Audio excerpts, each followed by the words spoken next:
What's up, y'all? Welcome to the Motive Zone. My name is Tiffany, and my co-host is... Kevin Lassiter. Pleasure.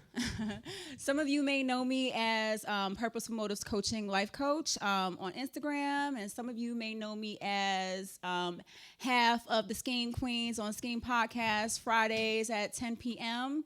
Shout out to the Scheme team. I wanted to... give you a little bit of a background. Yeah. Tell us who you are. Tell you who I am. Who is Miss Tiffany? I am, again, like I said, I'm a life coach, and I have been I've created a blog called The Motive Zone, and now here we are podcasting for you, live and in charge. Live and in charge, I guess. Giving you what you need. Giving you what you need. So thank you. We're here to inform you. We're here to inspire you. And we are here to motivate you. So Thank you for tuning in. Yes. And everyone, as my beautiful co-host has stated, my name is Kevin Lassiter. I'm originally from the Washington, D.C. area, currently live in Baltimore. I have a few years of experience in policy research and analysis, and I am so honored and blessed to be serving the Motive Zone with my wonderful co-host and serving all of you, giving you news, giving you perspective, and the millennial voice of what's going on in both our nation and our world. Yeah, well, just to kick it off, some of you know that I create a motive of the day, Monday through Friday. And so the motive of this episode is to introduce you to us. Yes. Your new podcast from DC live, but also to introduce you to the 23 for 20 candidates that we have running right now. So let's go down the list. Yeah. And it's so funny because when I go down the list of these names, I hear that remember that meme, beans, greens, tomatoes, potatoes? Shirley Caesar up in here. I'm telling you, Shirley Caesar. So I'm going to just go down the list of candidates for you. So we have Senator Michael Bennet from Colorado, former VP Joe Biden from Delaware. We got Mayor de Blasio from New York, Senator Cory Booker, New Jersey, Governor Steve Bullock from Montana, South Bend, Indiana Mayor Peter Buttigieg.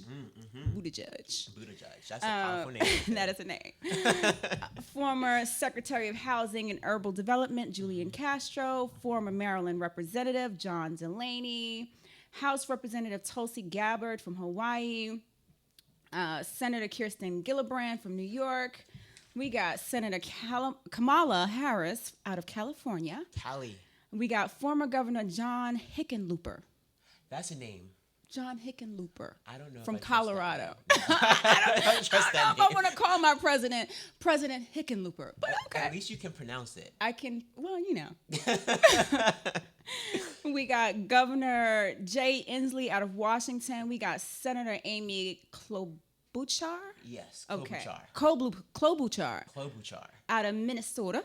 Yes. We got Miramar Mayor Wayne Messam out of, Mayor Wayne Messam out of Miramar, Florida. He came in the second quarter. I don't know how you do that. CP time. That's how he did it. Okay, CP time. Sir, I'm going to need you to get better. Do better, Mr. Messam. Okay, Representative Seth Moulton out of Massachusetts. Former Representative Beto O'Rourke out of Texas.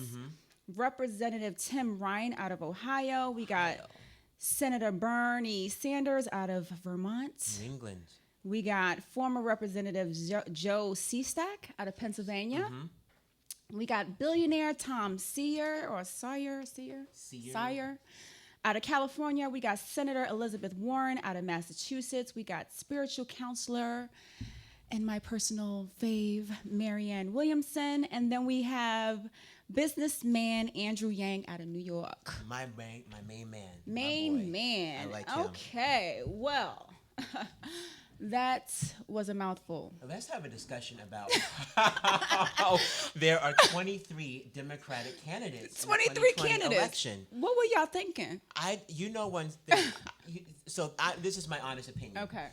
Now, please, I don't want to mess myself up because I want to keep my job with the new Right. administration coming in. Right, I want right. to keep my job. Much Right. respect to all of you. Right. But I really do think that this is clearly an attack on Trump America. Every one of them Oh, yeah. are coming in with these ideas of how they feel like they can really hammer out Yeah. this current administration. I get it. Everybody wants him out. Right. Everybody wants him out. And everybody that has a job said, you know what? I'm going to run for president because he has got to go. 45 has got to go. But the danger of that is, see, you know the old saying about division? Right. You're dividing, in my opinion, you're dividing the party. Right. You have 23 candidates, all of them coming at different directions. A lot of us have to actually go online, do research. We don't even know who these people are. A lot of Yeah. us don't know. Just like that one mayor from Florida coming in, and the second half, that was. We were like, wait a minute. Wait a minute. Listen, it's a great story. We were on our way to the beach and we were researching and just happened to see his name pop up. You're dividing the party. You need strategy. If you want to see 45 out of the office, if you want to see a Democratic White House, what is your particular strategy? That party needs to come up with one. They need to form together. They need to form a coalition because you have too many hands in the pie. That's just my own personal opinion. I agree. And I was thinking to myself, I was wondering, like, is it helpful or harmful? For the United States, it's harmful. It's harmful. Because when we get to November, it's like, well, who are we going to vote for? Exactly. And it doesn't, and quite frankly, it doesn't give the candidates a fair shot. I feel like do you think that there should be a cap on how many people from each party can run? There should be a cap. A lot of the people, my fellow Americans, I sound like Obama.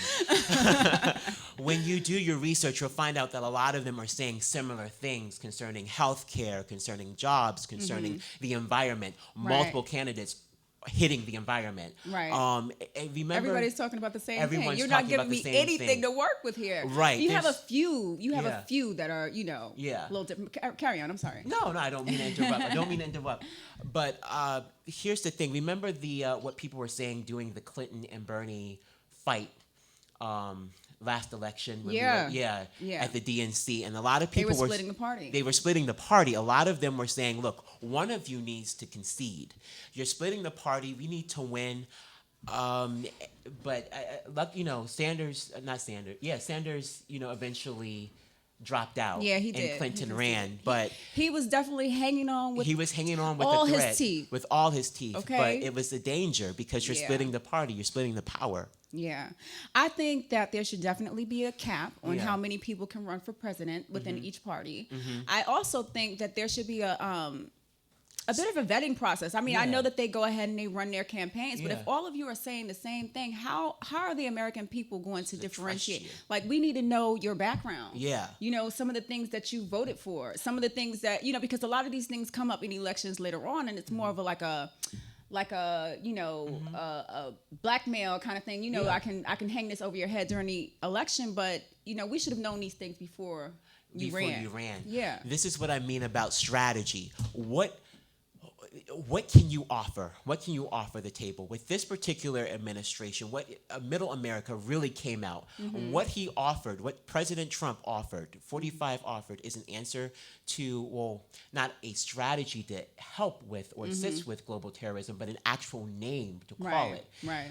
I can understand what the Obama administration said regarding naming it Islamic extremism because they didn't want to heighten Islamophobia here in the U.S. Right. more than what it already was. Right. But Middle America was screaming for a name because naming it will allow you to come with a strategy to attack it. Right. What President Trump came in concerning jobs, even though there's no way in hell that he could have procured mining and brought mining back to West Virginia. But he was answering particular questions that Yes. a lot of Americans had. He was telling people what they wanted to hear. Exactly. People want to hear what they want to hear. Exactly. You need a strategy, people. What can you bring to the table? Yeah. And if 50 of you are saying, I'm an environmentalist, I can assist, I'm standing up for women's rights. I'm standing up for the people free are not school. talking about. I mean, American people. You have a lot of Americans that are, you have your agriculturalists that are out there. They want the environment to be taken care of, or whatever. But you have a lot of you have a lot of other Americans that have other ideas, opinions, and things that are important. Yeah. For example, women's rights. That's there you go. That's a big thing in the media right now. It's definitely a big issue. So what's not good for America is setting it back 100 years. Yeah. Trying to reverse women's reproductive rights. I would agree. And one of the a news article that we came across, thanks to our good friend Ria, was about this lady from, and this is not a news story. This was this occurred maybe a couple of weeks ago, but this young lady was pregnant and she got into an altercation with another young lady, and the other lady shot the pregnant woman in the stomach, and what happened was the pregnant woman ended up going to jail. Or she got arrested and she was indicted for manslaughter because they said that this was out of Alabama. I don't know if I said that, but they said that it was her fault that she was shot in the stomach and lost a baby. Yeah. How ridiculous is that? That is purely ridiculous. Listen, so I'm going to come at it with both angles because on this show, we wanted to present both sides of the coin to get you thinking. Right. So here's what I say against that indictment. And even though she was let go, she was set free. This is my argument. What if she was in the street and she was just robbed? Correct. And defending herself. Correct. And in her defense, she was shot. Now you're going to, because of Alabama law banning abortion, now you're going to throw her in jail because an unborn fetus suffered in that altercation. I love that, yeah. Yeah, but it wasn't her fault. It was the fault of the robber who shot her. And it's unfortunate that a second life was lost, but you can't hold that against her if she was being robbed. I mean, and I agree with you. Or any kind of situation where a woman is, what if she would have had a miscarriage, and maybe she got on an airplane or she slipped and fell. Like, are we just gonna just decide that any old issue, if it's because a woman is carrying her child? Yeah. I'm sorry, fetus. Yeah. Well, because, you can say child, you can say fetus, depending on what side of the line you're on. Right. Yeah. Because the woman is carrying her child and she should have been more careful. Yeah. Is that a cause to arrest her? No, it isn't. It just like it depends on the particular situation. I'm going to come in from the right side now because as a lot of my viewers know, I come in from a more conservative background, more evangelical background, and a lot of my colleagues on that side is saying that this is life. In this particular case, Marsha Jones was in an altercation. This wasn't a robbery. This was an altercation that she was directly involved in. Right. So they're saying with her own actions, she caused this other young woman to retaliate in shooting. So, and here's the thing. I can see it from that angle because she did. I don't know if she initiated the fight or whatever, but from what the news story says, she was getting the better of the young lady, and in order to defend herself, she shot her. Right. Okay. So I think that knowingly, and she knew she was pregnant, and that's what people are saying. You're pregnant. Why would you put yourself in that particular situation, in that danger? Right. So, but do you think she should have been charged with manslaughter? No, I think she should have been. What is it? Assault. She should have been charged with assault because of her actions in this particular fight. But not with manslaughter. Correct. The young woman was shot. So here's from. So I presented the left. I presented the right. Here's Kevin's perspective. So here's my perspective, America. This woman was shot in a fist-to-fist altercation. A gun is not necessary. And when a person is shot as a result of an altercation, whatever happens isn't that person's fault. Correct. So the life of the unborn child being lost because of that gunshot, I mean, yes, she was involved in the altercation, but that's not her fault. it was the person who shot her, and she Yeah. shouldn't have been indicted for manslaughter. That's just ridiculous. She should have been indicted for assault because that's the particular I crime mean, and that she committed. and only if the other young lady wanted to press charges. I Right. mean, we don't even know if she wanted to press charges. I mean, Yeah. I didn't see any of that in the news. No, because they were so busy covering the fact that she was indicted Right. for being shot. Right, and they're saying that it was her fault, which is unfortunate. You know, that's Yeah. just, imagine. I mean, as a woman, I can't imagine being shot, losing my child, and then being taken to jail for killing my child. Like that's just That's ridiculous. This is the type. that's a whole other level of trauma that I can't even imagine that she's going through. Even though she may or may not have been at some fault. Right. You know what I mean? She was at some fault because she was involved. She knew she was pregnant and she got herself involved. She had the better of the other young woman, and the other young woman shot her. So she was some way at fault for the altercation. She was not at fault for having a bullet pierce her. So some people may be confused about that. And what I mean is, if I go out here in D.C. and I get involved in an altercation and I'm not armed, that's not clearance for someone to take out a gun and shoot me. That's just ridiculous. I mean, well, it's self-defense. It's self-defense. Yes, it's self-defense. But we need to think about that. And, we're going to talk about gun laws in a later episode, but we Right. need to think about that. Yeah. That is The an access extreme. and The access, yeah. that's excess. That's extreme. So it was her fault that she got hit and punched in the face because the other woman was defending herself. Not her fault that she got shot. Yeah, but you know what another issue for me was, how is it that a fetus has more human rights than humans? Right. You know what I mean? Like, I understand. Yeah, that was my take on it. The Yeah. fetus has more rights than a human being. See, this is the type of political environment we're in, and like you said, you don't want to see America go back to where we were. This is Roe versus Wade written. This has Roe versus Wade written all over it. Why are we deciding the reproductive rights of women?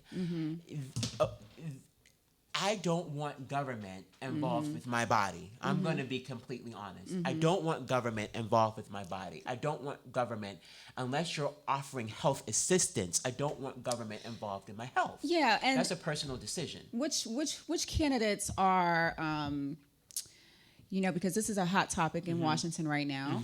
It is. And I know that we have Kirsten Gillibrand, Elizabeth Warren. Elizabeth Warren is hot on this topic. On this topic. And Gillibrand is. And Gillibrand. And we have Marianne Williamson. Yes. And who else? Andrew Yang said that he was... Andrew Yang said that he was for women's rights, and in particular, he was for abortion rights. Yeah. And he came at it through a similar perspective that I come from. He came at it through a health perspective. Even though it's less than 1%, that's still a percentage of women who have health complications because of pregnancy issues. Right. And if the doctor comes to you and says, it's your life or the fetus that you carry, you and the people who are involved in your life need to make the conscious decision without outside influence on what you should do next. Right. That's the perspective that he comes from. Well, and I like that perspective. I do agree with that perspective, but also, the issue with rape and incest. Yeah. So you're telling me that if someone is raped or the victim of incest and they conceive, that it is now illegal, particularly in Alabama, to get an abortion. Yeah, that's exactly what legislation in Alabama says. Listen, so again, I'm coming from a more conservative perspective, just from my familiar background. You have to define what a fetus is. If a fetus is defined as life at conception, then that's human life. Right. And what legislators on the right and what, coming from the evangelical perspective, what people are looking at is less than 1% is less than 1%. Right. When you get an abortion, that's life. Right. And depending on your particular reason, again, that's life. So should this be considered, and again, this goes back to the case involving Mrs. Jones in Alabama, Right. should this be considered murder because you're killing life? Right. It all deals with your definition of what that fetus is. If that fetus is unborn, and If it- you don't look at it as a child, then you're going to come in from a different perspective. Well, I feel like a fetus is a life that Underdeveloped. life that if it cannot breathe on its own outside of the womb, then it is a fetus. It is not a child. Until Right. it is able to breathe on its own outside of the womb, then I do not see, Yeah. I don't see why Yeah. this is an issue. You know what I mean? Because Right. typically, from what I understand, typically people, women are allowed to, women get abortions from, I want to say 8 weeks or 12 weeks to 8 to 12 weeks. 8 to 12 weeks, right? So within 8 to 12 weeks, a fetus cannot survive. Right. So It's too young. it's too young. Yeah, it's underdeveloped. It is underdeveloped. So these laws, or the attempts to reverse Roe versus Wade, is just ridiculous. Do you think it's, of course you're going to say this, do you think that it's an attack on women in general? And why would Washington, or why would any state legislation at that matter, because this is a state issue and a federal issue, why would Washington attack women? Like, what is this? What are you seeing? What trend are you seeing? Do you know what I mean? It's the 21st century. So why do you feel that this is an attack on women's rights as as opposed to an attack on unborn life? That is a great question. Yeah. Why is I've it been attack? dying to ask that. That is a great question. Yeah. Why is it an attack on women's rights as opposed to an attack on unborn life? Yes. Well, it's an attack on women's rights because it is inhibiting a woman's ability to make a choice. A decision. Make a decision. Yeah. It is my body. It is my decision. I should have the right to say what I want to do with it. Right. And My body, my rights. My body, my rights. No one is going around telling men what to do with their bodies. Exactly. You know what I mean? Yeah. And it's not like a feminist versus manist issue here. It's about having the legal right to have authority and have governance over my own body. Yes. America. Okay, everyone, pull up a chair. Story time. Story time with Uncle Kevin. When I first started graduate studies at the University of Baltimore, I interned with Amnesty International here in D.C. And we worked on a number of campaigns. One of them being "My Body, My Rights," and I'm still following this. I'm still following in certain neighborhoods and countries and south of us, like El Salvador. Yeah. They do have anti-abortion rights, and within that particular legislation, also means no sex education for young girls. And it doesn't explicitly say no sex education for young women. Young women are not allowed, but it does limit sexual education in high school and middle school in churches or in any religious assembly. What we notice is without any sexual education, you can't make the right choices. You can't make healthy choices without being properly informed. Right. And when it comes down to my body, my rights, you're absolutely right. Anti-abortion laws, what a lot of people who are more conservative, who I'm listening to them and I'm hearing them. I'm hearing you, my brothers and sisters. But I'm wondering if you're considering the fact that, when you limit a person's choice in the dire need that an abortion needs to happen, you limit their access to education. You limit, like you said, their choice, their decision-making process on what's best for them and their particular family. Okay. Where I'm coming from, I do believe that a fetus is life. I do believe in life at conception.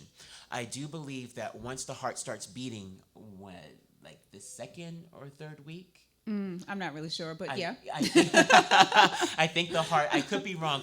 Fact checkers, I know we're going to have fact checkers. Yeah. Please hit us up. I'll give you the link. Please hit us up. Correct my facts. I think it is the second or third week that you start to see development of organs such as the heart. Once you hear that sound and your ultrasounds, life has been conceived. Okay. However, and I do feel like, there are some couples who take advantage, just from growing up in the Baltimore City area and Baltimore County, hearing the stories. There are some people who have taken advantage of the process or of the decision of abortion. You mean like using abortion as a form of birth control? Using abortion as a form of Okay. birth control. I wasn't in the room when it happened, but I have seen it. Okay. I have seen people talk about it. I have Okay. experienced family members discuss it. But that's still their, in my opinion, that's still your choice. If you Yeah. want to, put that kind of trauma on your body, that is your choice. That is your choice. But another issue that I heard about was the reason why people want abortion criminalized. Yes. Is because men don't have the rights. So Yeah. if say for example, if you got someone pregnant and she didn't want to have the child and you wanted to have a child, then you basically have no say in that. So what do you think about that? That's actually a real case that happened in Texas, where the father he didn't know. I can. Fact checkers, I will go back and send you the link to the article. I'm trying to think of the particular name and the particular names, but the details are he was a father. He didn't know he was a father. The young woman became pregnant. She got an abortion, and he found out later on, and he was he was upset, obviously, because he wanted to keep his son. And so that's where a lot of people come in with the argument that men in this particular process have no rights. Because if the decision process is left in the hands of the female, the male wants to keep the baby. If it's left to the hands of the female, my body, my right, she can make the choice and abort the baby. Then where does that leave the guy? Here's my opinion on this. Young men, I need you to gather around. Gather around the table. Gather around the table. Come into the zone. Come into the zone and talk. This is where accountability on both parties come into play. This is where discussion on both parties come into play. Beforehand. This is where sexual education comes into imperative. play. It's imperative. I'm going to get dirty and grindy here. The use of condoms, the use of birth control. The use of the what's the pill? The morning after pill. The morning after pill, whatever it's called. Yeah. And then taking responsibility of any decision of your decisions, anything that were to occur. And the situation that happened in Texas, I think until one parent abdicates or is proven by the court to be an unfit parent, both parties should have a say because both parties were at hand involved in creating this particular life. So both parties should have a say. However, the man does not have to carry the baby for 9 months. So that's where my opinion comes in. Yeah. So I do sympathize. Neither does the man have to, have the child. Yeah, have the child or have health issues because of the child. So at the end of the day, it should be the woman's decision because it is attached to her body. I hate to say it like that. Right. But the baby ultimately it is attached to her body. And that's still discuss. Yeah, I mean I agree with you. And sometimes these things are not planned. Sometimes the condoms break. Yeah. Sometimes birth control is faulty. You know what I mean? Sometimes the morning after pill doesn't work. Yeah. You know what I mean? So my thing is I still feel like I sympathize. I understand the emotional connection. Yeah. I understand the spiritual or biological connection. Yeah. But I just feel like going through a pregnancy full term is very traumatic on a woman's body. Yeah. And so if a woman says, this is not something that I want to do, at the end of the day, it's her decision. It's her decision because it's not like as if she can say, okay, well, you have it. Right. Or I'm, like a stork, I'm going to just drop the baby off. No, I still have to go through the entire process of having a child or, bearing the child, basically. Let's connect this to Marianne Williamson. She's one of the presidential candidates who's running, and one of the can I say forerunners? Does that make sense? Forerunners for abortion rights for women in the 2020 election. Yeah. So let's reel this towards her. Have you guys, I'm addressing everybody, have you heard of The Handmaid's Tale. The book and the show. Yeah. Well, Marianne Williamson, she doesn't directly mentions that. A lot of people around her do because of what she's talking about. And The Handmaid's Tale, women's rights are completely taken away. Yeah. Everything. Yeah. From marriage decision, I should be speaking. From marriage decision, from property, from pregnancy, from bearing. Yeah. Every decision that a woman has as an individual is taken away.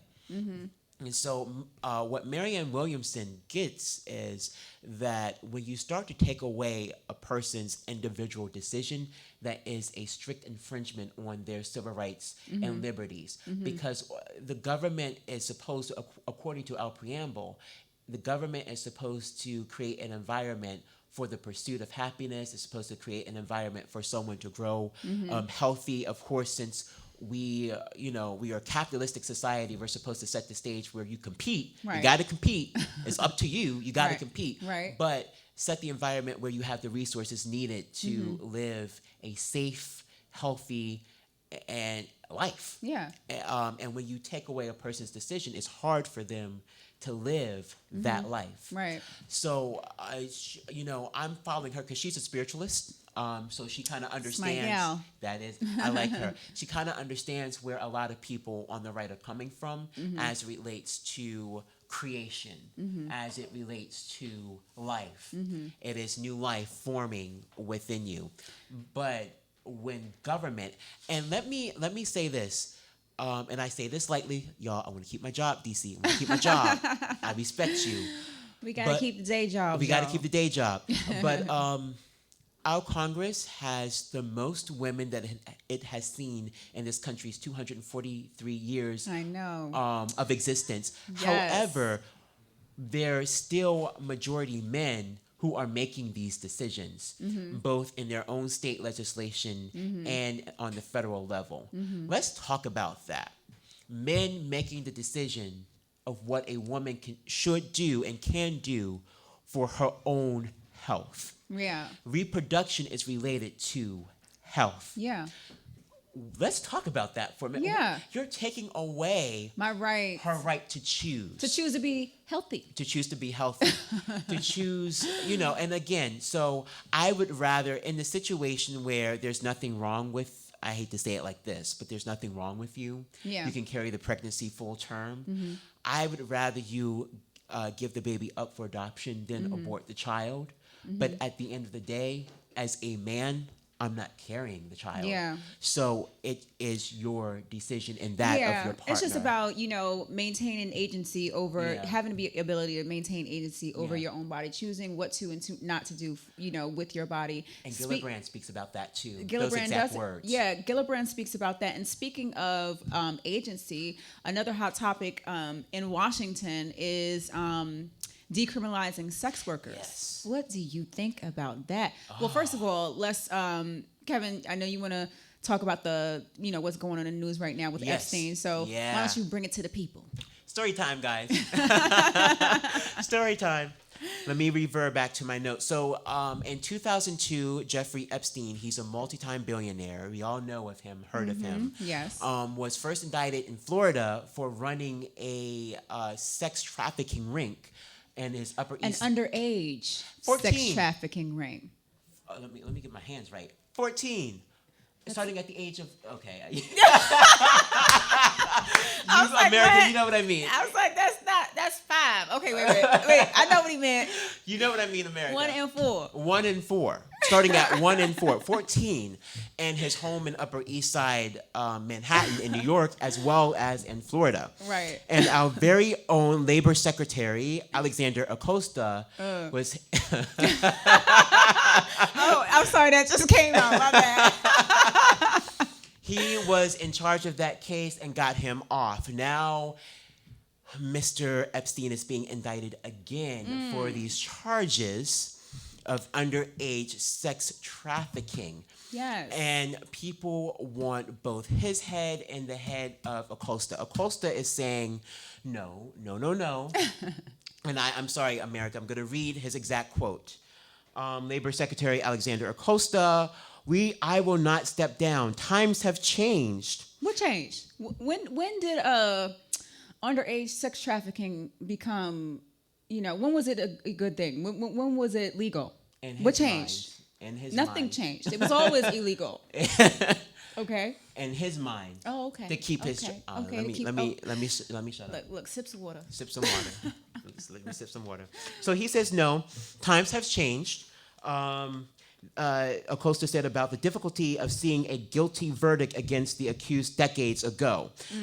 So basically, what he's saying is, in his defense of Epstein, all those many years ago, and from 2002 through 2005, and of course aiding him in the case in 2005, he didn't see any evidence that pointed to Epstein's participation in this particular ring. But now that evidence has been found, he's saying, as Labor Secretary, look, you can't hold me at fault for what was not, that obvious. Well, in that's the early just a case. 2000s. That's just a case of the criminal justice system failing us. Yes, or failing those children. And it also speaks about rape culture in America. Right. And again, a woman's right. These are not even women; they were children. These are children. These are children. It's like they didn't have a choice. No. Let's talk about. I'm gonna go further into details. I know because of time, but let's talk about the quarter that we live in, the 95 quarter, and how sex trafficking is such a big issue that that Homeland Security has its own department. Yeah. Dedicated to the sex 95 sex trafficking along the quarter. It happens every day. Every day. Everywhere. Yes. So I'm going to get more into details about what's going on in relation to the 2020 candidate, the 2020 election, because now that this Epstein thing has come into the forefront, this whole thing is exploding, and this whole thing concerning decriminalizing the sexual workers is now going to be a hot discussion. And so, you can go ahead and dig deep, but the reason why this is a hot topic, and some of the candidates were saying that if prostitution, this is a different thing between prostitution and running a sex ring. However, but some of these prostitutes are forced into the sex trade. Yeah. And so it's, if prostitution or sex workers, it was decriminalized, and more women would come forward and more children would come forward and against their accusers, basically. Yeah. So that's the whole, this is coming from the left perspective. Right. This is from the left perspective. So, for the most part, right. For the most part. But that's the whole push for decriminalizing the sexual trade or sexual workers, is that, first of all, it gives women a voice. So I compare this to what's happening with LGBT civil rights. I know that's for another show. No, go for it. In Cameroon. So... And if you're in prison in Cameroon as a man, and rape happens in jail, we're all adults. Let's talk about it. Yeah. Rape does happen in jail. Right. In present-day Cameroon, through its homosexuality is gravely criminalized, and so it is very difficult for inmates to come forth if they've had cases of rape against them from other inmates or police officers, because they themselves can have their sentences elongated, because the idea is, we don't know if this was non-consensual. You may have had this, may have gotten caught, and now you're screaming rape. So now your sentence is elongated. So a lot of people, and this happens here. Yeah. With women. It's like, well, I don't know that you were forced into the slave. Yeah. Into the sex trade. That's how I'm comparing it. Exactly. It correlates. So so. How do I know that you're telling the truth? Right. And there's also a stigma. There's also a stigma surrounding sex workers, right? Because it's if they're online, they're porn stars. If they're on the streets, then they're prostitutes. And it's like people are thinking, well, you've made the choice. So this is, you are your position. A lot of people in DC really feel that way about any position that they have, from barista to an analyst. You are your position. So this is the life you choose. This is who you are. But that's not necessarily the case. They may have been forced into it because they were 14 years old and were beaten up and were and taken. they just or Yeah. they grew up being raped and Yeah. molested, and they grew up not having not knowing that they had agency over their own bodies, Exactly. and not knowing what else to do besides use their bodies to generate income or whatever. But Right. it also a point that I wanted to make is that shoot, I think I just lost it. Oh. Keep talking.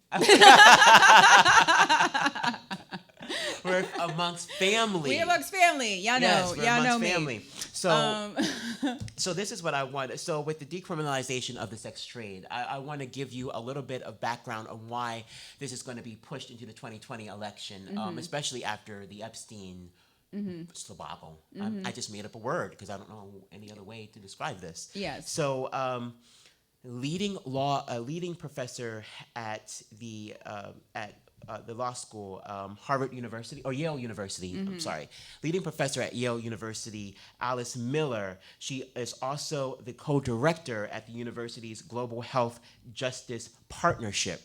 She credits this movement towards decriminalization of the sex trade, making it synonymous to women's rights, from a push towards harm reduction and anti-policing, and a focus on justice reform.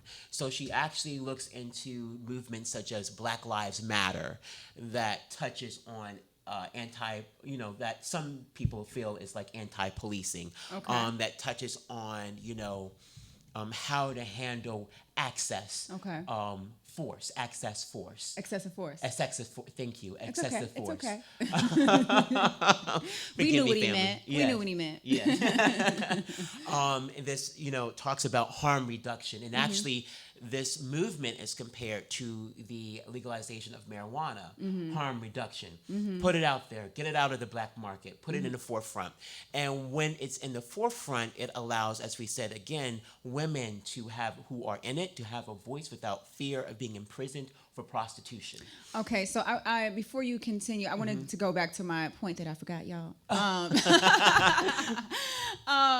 So you were saying we were saying how there's a stigma surrounding.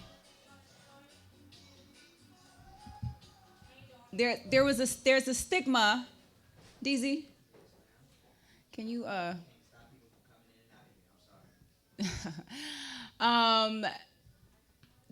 There's a stigma. There's a stigma. Yes. There's a stigma surrounding sex workers. It's there.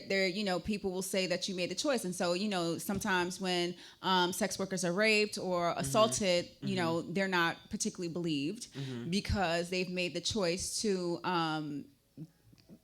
get involved with this profession.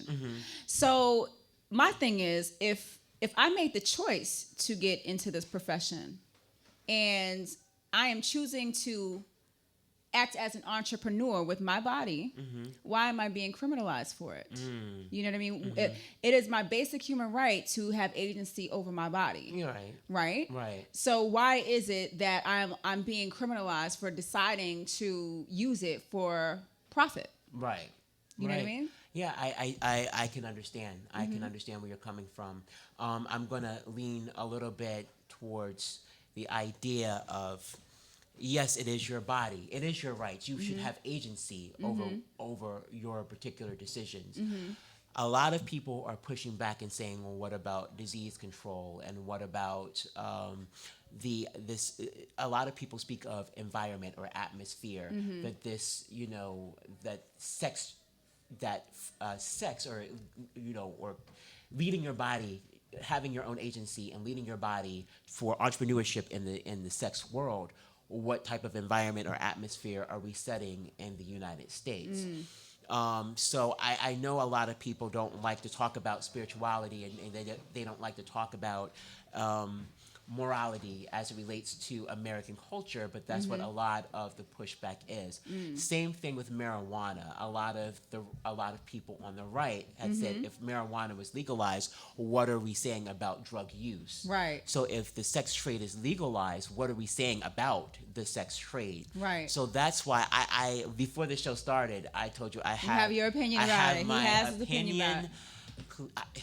I don't want to lose fans before I get y'all as family. I love y'all. I will say this: your body is your agency. Your body is your agency. You should have agency over your body. Your body, your rights. But I am going to lean in from that perspective, the latter perspective. If we legalize the sex trade, or we legalize or decriminalize sex workers, what are we saying about the sex trade itself? Well, I mean, we're saying that people have the right to choose.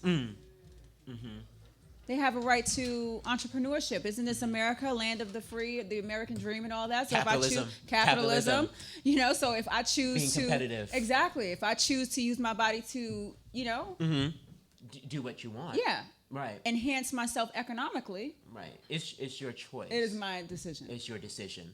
Yeah. It's your decision. I mean, the government charges taxes on everything else. Why can't I, you know, make Charge. myself an LLC?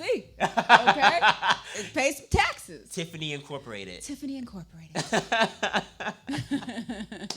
I can understand that. I can understand that. But the idea that I'm coming into is, if you're going to decriminalize the sex trade, we need to be very clear on what that means. Very clear on what that means. Because, again, when things are implicit, especially in law, people have a way of taking an inch and going a mile. True. So my worry is, what then happens to perpetrators who run porn sites, online sites, right? And who force girls into particular acts. And then later on, you know, these women are making, you get where I'm going? These women are making money. Yeah. They're LLCing themselves.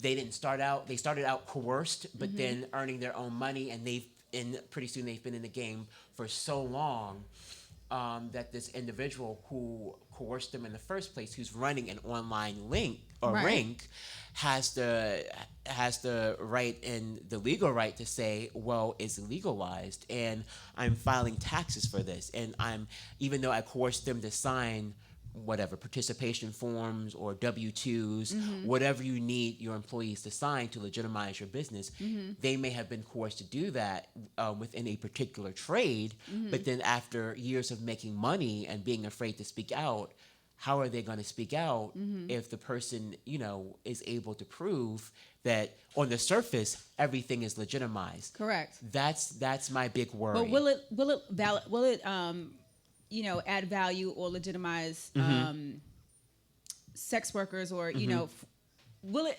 legitimize their claims when something adverse happens? Right. You know what I mean? Like, do you think that decriminalizing this would actually assist with women and children coming forward about these things?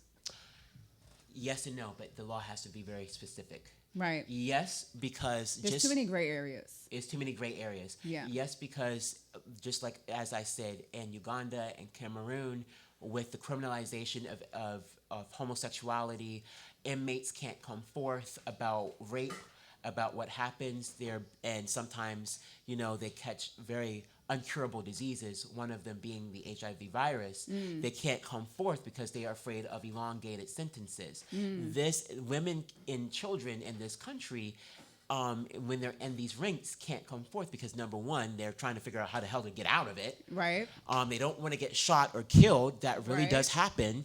And Right. if they go to the police, like you said, how do I know that you were coerced? Right. How do I know that you just didn't? That's another thing that we have an issue with in this country. It's like, you know, when women come forward about rape. Perpetuation of rape culture. Yeah, the perpetuation of rape culture. It's like, well, how do we know that that's true? Yeah, that's the question.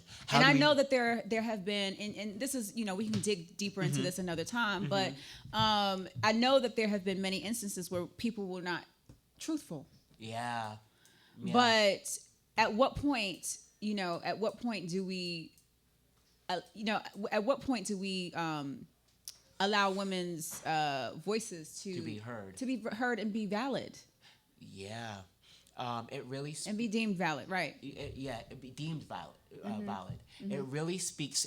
That comes to a change of mental culture concerning Yeah. that comes from policy too, but that really comes from mental culture. Mm-hmm. Why do we doubt women, even with the Bill Cosby case? Because in the Bill Cosby case, you had a lot of Black Americans saying, as soon as he was about to buy that network, that's when all of this came into the forefront. Right. Devaluing the testimonies of these women, devaluing the idea that they didn't want to come against a Hollywood star at that particular time, and now that they are older and wiser, having the courage to do so. So that comes from the change of the minds, the change of the heart. That comes from reading and understanding the case, that comes from being sympathetic of another person's experience, ideas, and views. See, I feel like as a person who is, who has studied, who knows the LGBT community, who's a part of the LGBT community, when I look at this particular issue, I can relate it to similarities of what we're going through, so I Yeah. can become more sympathetic. So I can say that, yes, these women need to be heard. Right. These children need to be heard. There needs to be some policy set forth where they can't be afraid of being put in jail, Right. elongated sentences. Right. But at the same time, there needs to be a setup where if there is evidence, evidence provides that even if they were coerced and making money and just got used to it, the person running the rink can be imprisoned for what he's done. Exactly. Yeah. How is it that he's able to profit and not go to jail? Right. And But that's I the don't- thing. And That's the But thing. I don't have agency. I can't use my body as Right. and choose to be an entrepreneur with my body. But somebody else, like Epstein, Uh-huh. could run a whole trafficking ring of underage girls Mm-hmm. and not be, We are sentenced for it. right. I just want to say really quickly, the candidates. I want to relate this back to the candidates who Right. are actually pushing for decriminalization of sex workers. Let's talk about it. Let's talk about it real quickly. Both Harris and Goddard have said that they support the decriminalization of sex work, while Senator Saunders, was non-committed in his response. So what we're seeing now, and this is what I wanted to bring out at the That's beginning. interesting. Yeah, our candidates are already talking about this. We see a shift in the public discourse concerning sex trade and women's rights, the use of a woman's body, the agency that she has over her body, what that looks like, how is that defined in this country. Booker, Gillibrand, Klobuchar, Warren, and Republican O'Rourke had no response so far concerning the decriminalization of sex working. But as the preliminaries, as the primaries Yeah. come closer in November, I expect to hear a voice. Yeah, it's interesting how and I'm not surprised by who has a voice on this and who does not, and who's kind of like neutral on it, because a lot of these issues are not spoken about in their policies. I mean, in their politics anyway. So it's like a lot of these issues are brought to the forefront when it's election time, when they're running for election. You know what I mean? It's like these things are not important to you. Why are women's rights not valuable to you? I feel like Representative O'Rourke, if you go on and against her, if you become president, I gotta You keep my can. job. I'm your man. I gotta keep my job. But I went on his website. One of his top policies he wants to push is environmental issues. Guess where women's rights are? way at the bottom. Way at the bottom. Way at the bottom. And this The is very last one. the very last one. Yeah. Remember when at the beginning of the show I told you about strategy? I told the Dems need strategy. The Dems need strategy. As these issues start to layer up in the new election, who has a particular history of policy and voting? Who has a particular voice? Who has particular solutions? Yeah. Because environmental issues are important. Right. You know, with this weird weather that we experienced towards the end of winter, beginning of spring, a lot of people were talking about global warming. It is an issue. It is an important. issue. Yes, it, of course. It does. It, you know. Hell, it just snowed in Guadalajara, Mexico. Yeah, it snowed like last week. It was a snowstorm. Y'all, do you guys know where Guadalajara, Mexico is? It's on the Caribbean coast, and it snowed. And like hell, that's unspoken of. Yeah. So environmental issues are important. Yeah. But what are Americans talking about now? Black, white, rich, poor, varies across the socioeconomic field. Right. Gender. Right. What are they talking about? You guys need to research that. Look into it. Yeah. Women's rights should not be in the environment that we're in now. Yeah. It should not be at the bottom of the list, right? Right. Women's rights, human rights. Human period. rights. You know, immigration is big, especially with Black conservatives. We will talk about that later, America. Ooh. Yeah, so we're going to talk about that. But, we're going to be wrapping this up. So anyway, thank you all for tuning in. My name is Tiffany Monique. My name is Kevin Lassiter. And this is the Motive Zone, and we look forward to seeing you again next week. Oh, tell them about Caribbean Festival. We will be broadcasting live. Oh, yeah, we're going to be broadcasting live from the Caribbean Festival in Baltimore this weekend on Saturday. So please, tune in. Tune in. All right, America, until next time.